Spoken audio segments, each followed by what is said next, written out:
Assalamu alaikum, fatan alkhairi.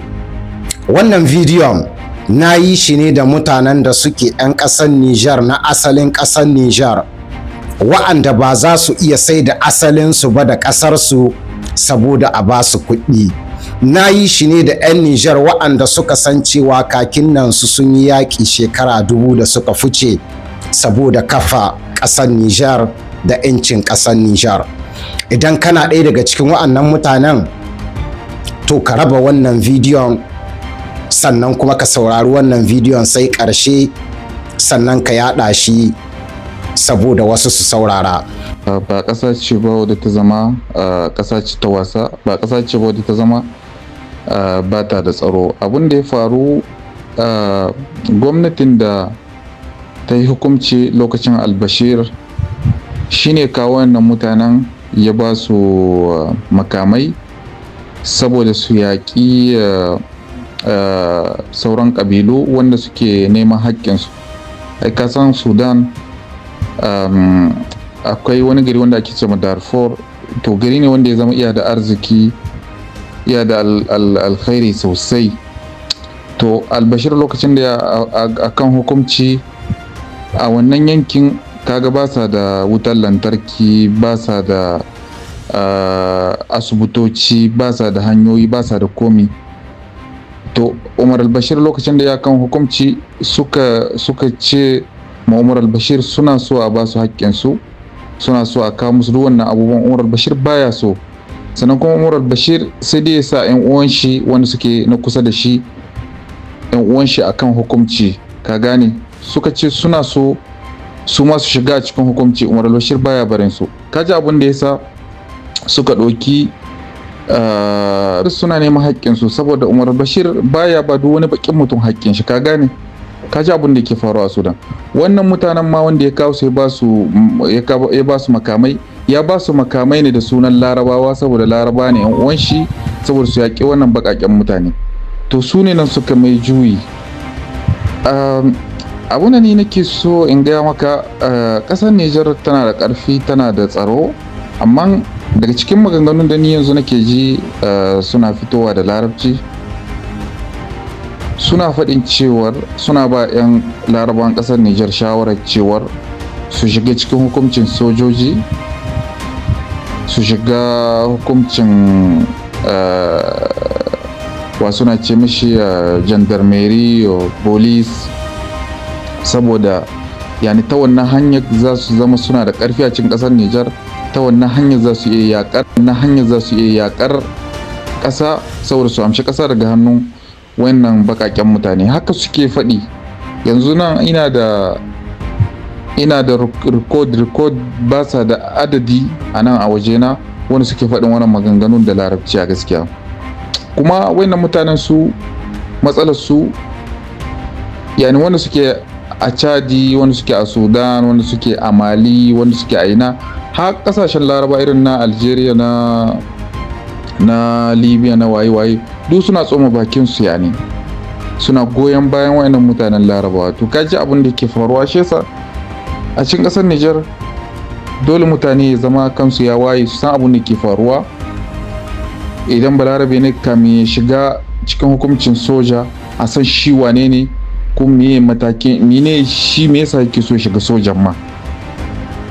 Kaji abun da nake so mutane kansu ya waye a cikin Nijar. Dan an yi magana akan Laraba, ba an yi magana akan musulunci ne ba. Laraba su mutane ne kamar kowa, ba su fi kowa ba.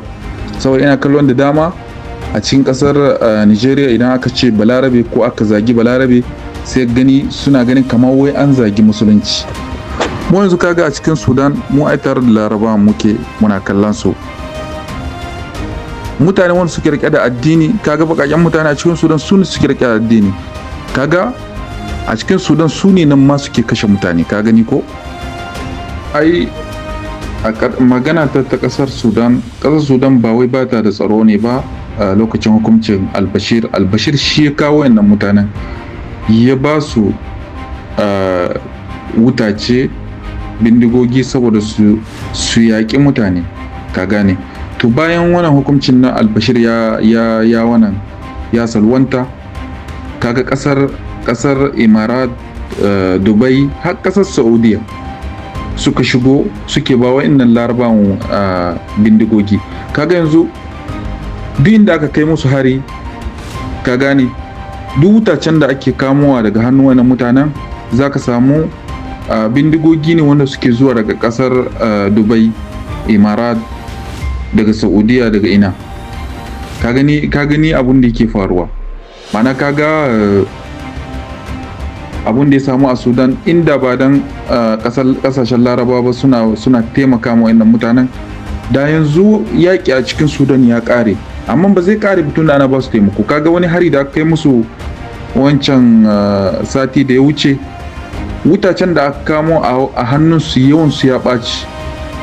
Duk daga ƙasa wannan suke zuwa, daga ƙasashen Laraba suke zuwa, Laraba nan suke ba su taimako. Ba wai kawai a kan shafin a social media kawai za ku ke magana ba. Duk abin da kuka kalli, duk wani hatsari wanda kuka kalla irin wannan maganganun da Laraba suke yi, ya kamata ku rinka tura ma hukumar ƙasar ku.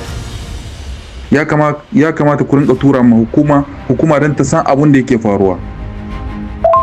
Yawancin wasu mutane sun san wannan tarihi, sun san abin da ya faru daga ƙasar Palestine a lokacin da Yahudawa suka yi ta sayan wuri har suka saye rabin ƙasar Palestine. Sannan kuma kowa yana da wannan tarihi. Ina da aboki a cikin ƙasar Sudan wanda yana aiki tare da ɓangare na sojawa na ƙasar Sudan.